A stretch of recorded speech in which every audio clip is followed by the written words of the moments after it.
Matt from Illinois, who is a church organist and wants to know how to talk to a pastor about their response to the threat of Christian nationalism. Matt, hello. Thanks for calling the show.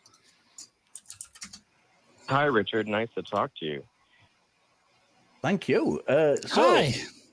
Let's get into it. You want to know how to talk to your pastor about their response to the threat of Christian nationalism. Give us an outline of kind of what are you thinking. I'm going to let Godless Engineer jump in because I'm sure he's got more of a ball in this game than I have been over there with you. And let's see where it goes. Excellent. So, yes, I have been a lifelong atheist, basically, and I've been a church organist sort of just due to a set of circumstances where I took a job a couple of years ago, about 2 years ago.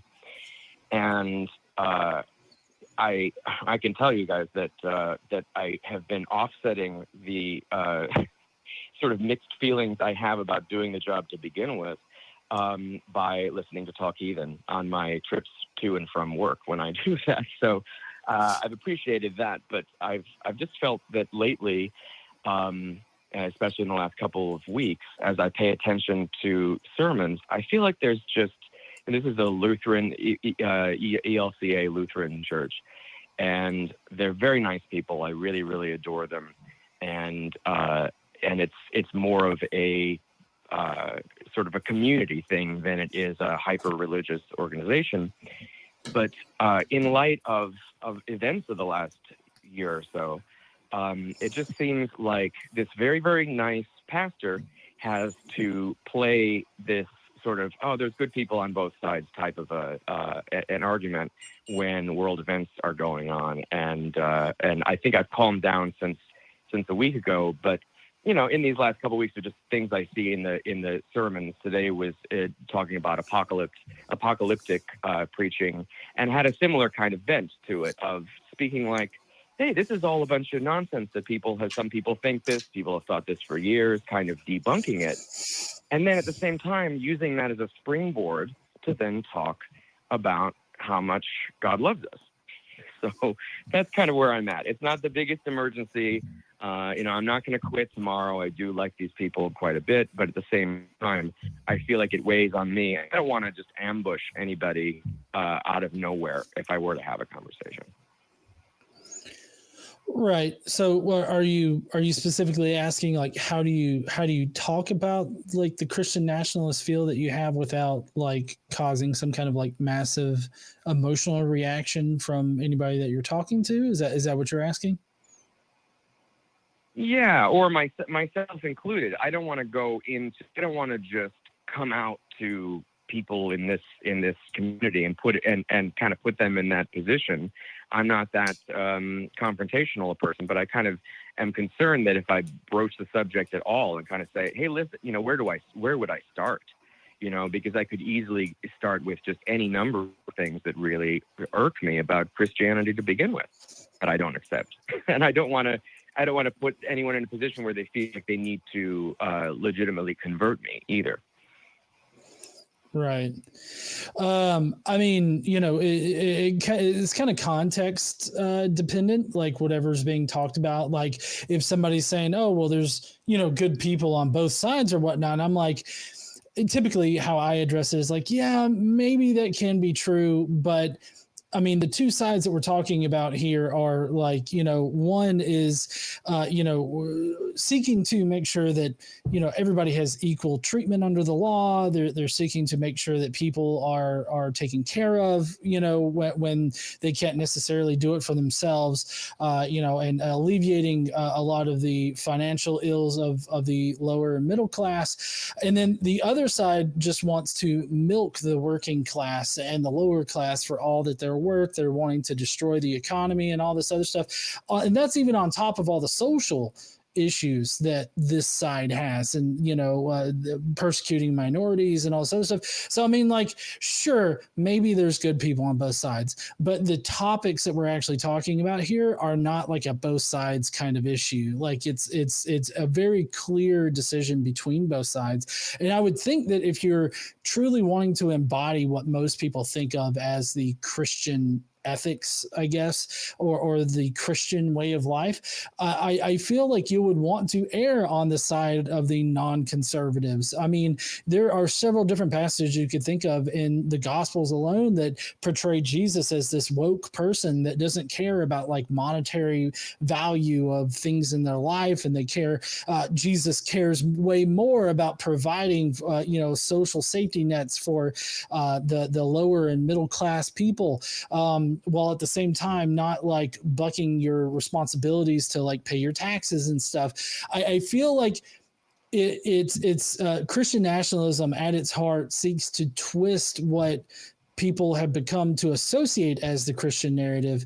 They're twisting it into this whole conservative type of mindset, thereby weaponizing their religion against them to make them understand like that kind of rhetoric as being purely like basically being a conservative Jesus, when in reality you could easily portray Jesus as being like one of those woke leftists.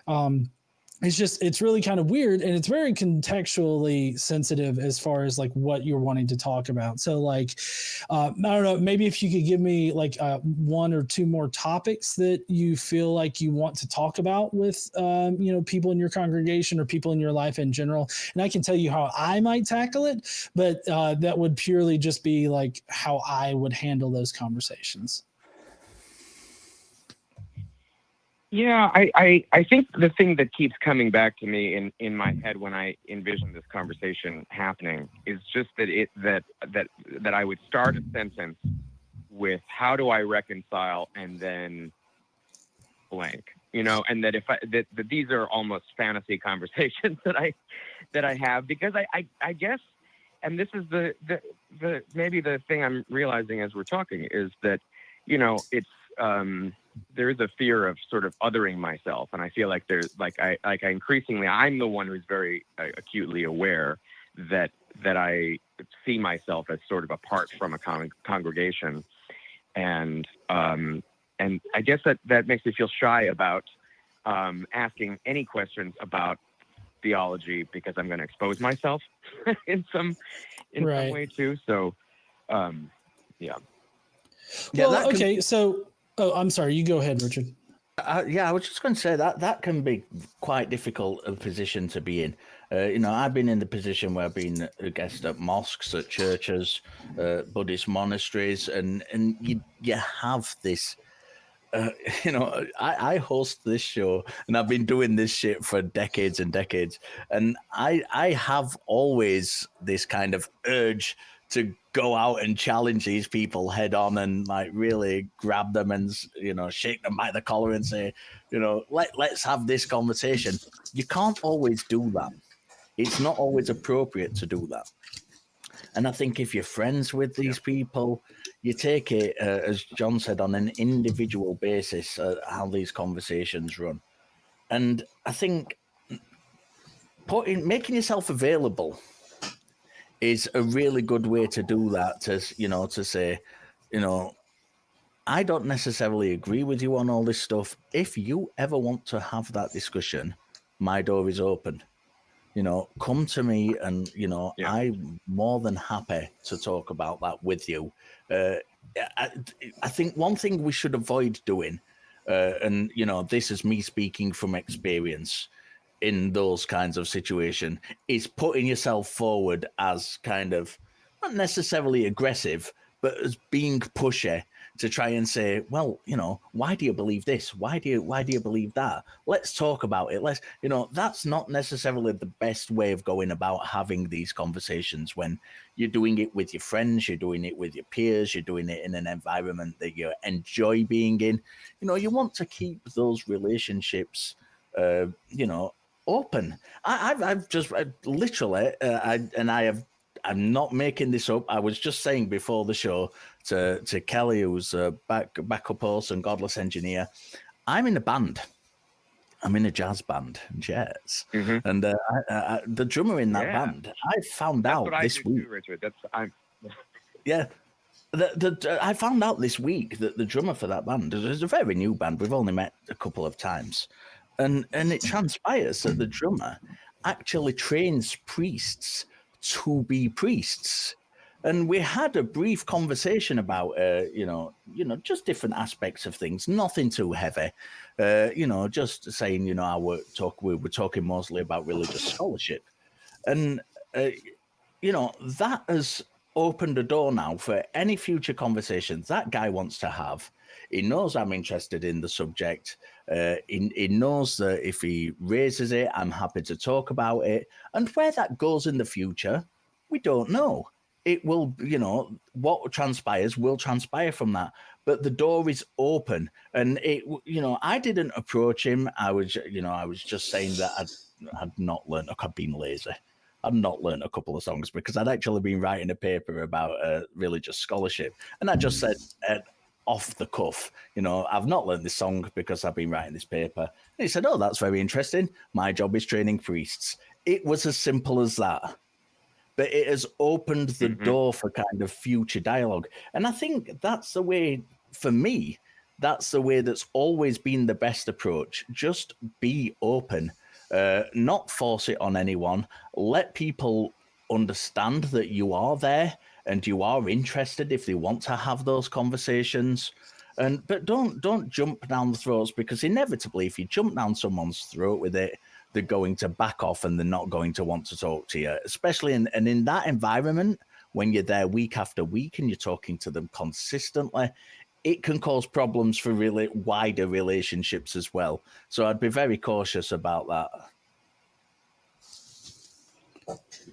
Yeah, I agree. I think this this is coming from a lot of time lately feeling outnumbered, and I think I needed to call some atheists and talk it out, and not just have the turning wheels of my brain going about it, because I do feel like I've been pure enough in my atheism for long enough that it actually, aside from the many ways that it makes me angry, in reality, in real one-on-one conversations, it's not something that I can't weather if it's launched at me, and also I don't need to be aggressive with it.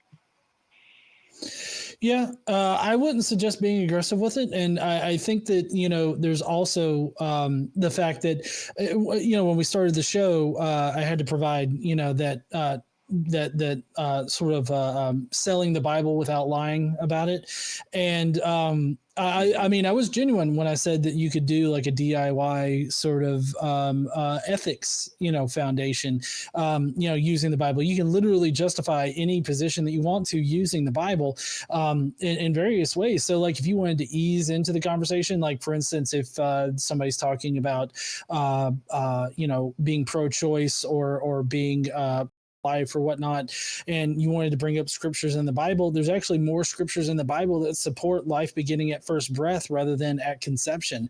And you actually have to sort of twist the Bible's words about, certain verses about, God knowing somebody at the moment of conception and all this other stuff, when in actuality, at every point, life is not acknowledged until the breath of life has entered into you.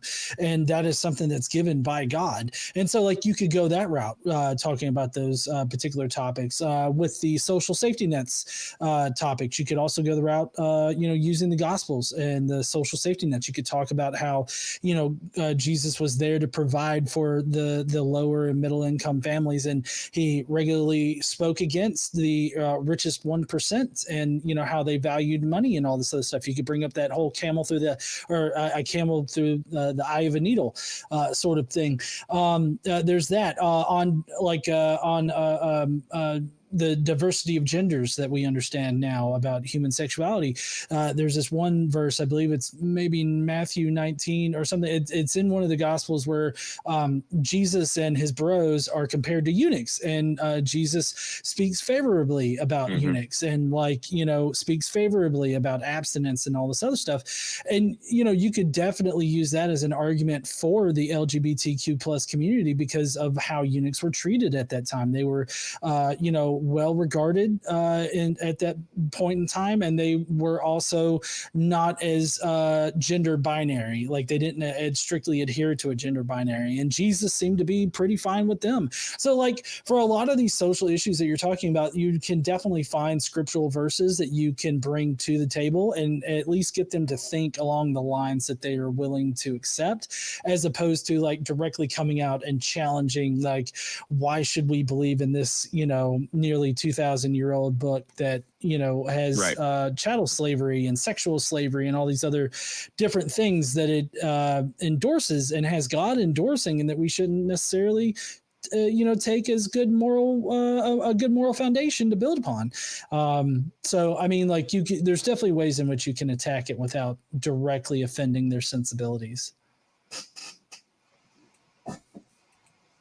Yeah, that makes sense. I think I certainly have things to offer, you know, conversationally without ever even going there. I think I'm just really acutely aware of my inner monologue, and I, you know, feel that little fear of being exposed, even though that's not much of a threat.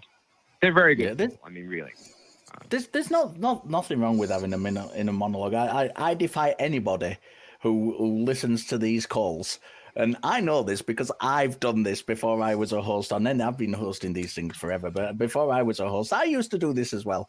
You listen to the shows and you sit there and you say, you know, you answer the questions. And Kelly's doing it right now as the backup host. I can guarantee you, he's listening to these conversations and he's answering the questions in his mind as though he's actually having the conversation, saying, this is how I would respond to this. And you know, I read the comments every week because I'm sad. I read the YouTube comments every week, and every week we get people saying, well, the host should have said this, and the host should have said that. And like, you know, when you're a fucking host, you can say what you want, mate. But at the minute, I'm in this chair, and John's in this chair, so we're going to say what we're saying. And, you know, voice your displeasure with it in the fucking comments, so I can just ignore you anyway. But anyway, that's an aside. I think just one last quick thing I would also maybe consider doing is when these, you know, if they're having conversations and they're touching on subjects that you think you might not necessarily be comfortable to talking about, it might be worth just having a look and seeing what other Christians think about this and saying, well, you know, there are other Christians who disagree with you on this subject. May I recommend you look at such and such? And because they have a different opinion to you on this, and that might give them, you know, open their eyes that this isn't a Christian versus atheist kind of discussion. This is a wider discussion where people are, you know, even within their own faith have different opinions to them. So it might open their eyes that, you know, it might not be, you don't have to be a Christian and be conservative or an atheist and be liberal. The world isn't simply that black and white. There are lots of different spectrums on both sides of the argument. So maybe point them in the direction of people on their own side of the wall who disagree with them, and kind of say, go and have a look at what this person thinks, you know, have a think about it and come back and let's have a conversation about that, about the differences of opinion within Christianity. And sorry, go on, please. Yeah, I would say overwhelmingly that my read of everyone seems to be something of wow, these are people who are all still learning quite a bit about, you know, that maybe that's some of where my trepidation comes, right? Because I can overhear conversations and certain things that people say where I'm like, and then my judgment comes in, where I'm like, oh, if I know who wrote the Gospels or didn't write the Gospels, then but I can accept that for being something that it could be far worse. There could be far more dogmatic views that I'm hearing. These are just things that people are really intrigued, and they have a faith and they have an understanding of it, but that does seem to be open, and there are those discussions. Yeah. Matt, I'm going to let you go shortly because we do have calls lining up. Thank you for calling, and thank you for your kind words about the show. I'm glad that we've been able to get you to think about these things and think about what you would say, and that that makes me happy. It really does give me the warm smileys inside to know that people are thinking about the show positively like that. But I do appreciate your call. Please call back and let us know how these conversations go if you do end up having them. I would love to follow your journey on this, and especially if you're talking to a range of different people and on a range of different subjects. I would love to follow your story on this. So please, Matt, give us a call back. I do appreciate you calling us.